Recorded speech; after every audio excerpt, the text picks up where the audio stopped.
دلوقتي قدام المدخل الرئيسي للمتحف الحربي، لكن واحنا داخلين على يميننا بنلاقي التمثال ده اللي هو تمثال مين؟ تمثال سليمان باشا الفرنساوي. الراجل ده من فرنسا، من مدينه ليون، كان اسمه الكولونيل سيف. ولما جه هنا عندنا في مصر، لما جه محمد علي بقى يأسس الجيش المصري في العصر الحديث، طلب الراجل ده واشتغل معاه. هو كان اصلا في الجيش بتاع نابليون، وبعدين اشتغل هنا، جه في مصر واشتغل معاه. جيش نابليون اتسرح بعد سنه 1815.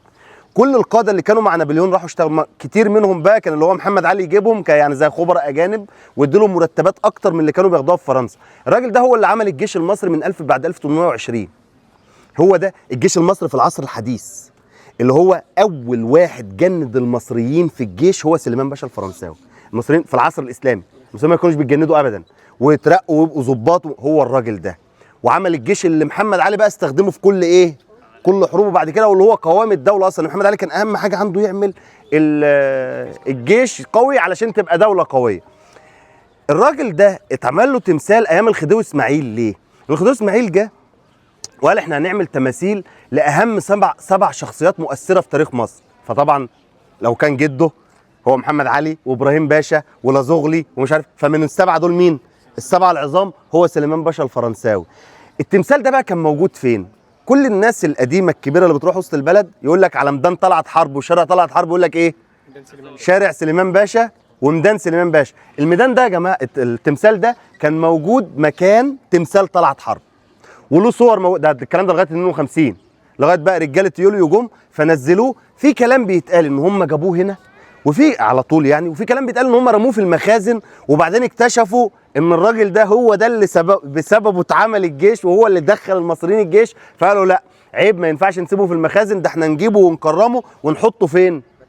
وده الراي اللي انا بميل له. لكن في راي تاني بيقول ده هم نزلوه من ميدان طلعت. بس انت يعني هتنزلوا من ميدان طلعت حرب عشان تكرموا هنا؟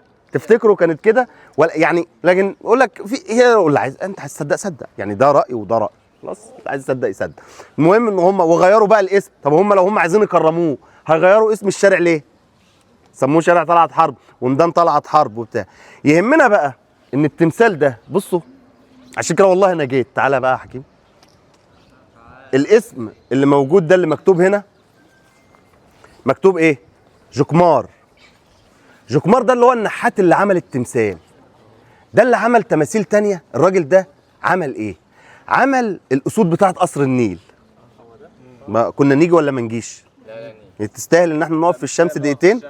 وعمل تمثال لازغلي، وعمل تمثال كمان اللي هو تمثال محمد علي اللي في المنشيه في اسكندريه.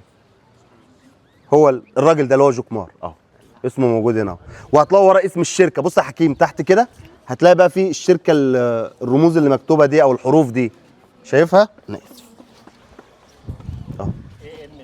ايوه.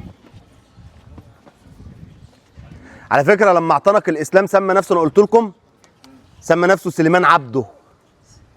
وكان عايش فين؟ القصر بتاعه كان فين؟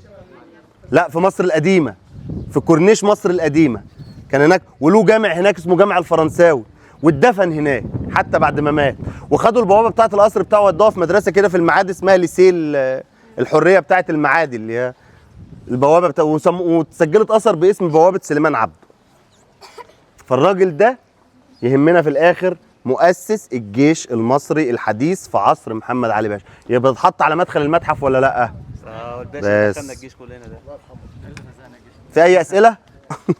يلا.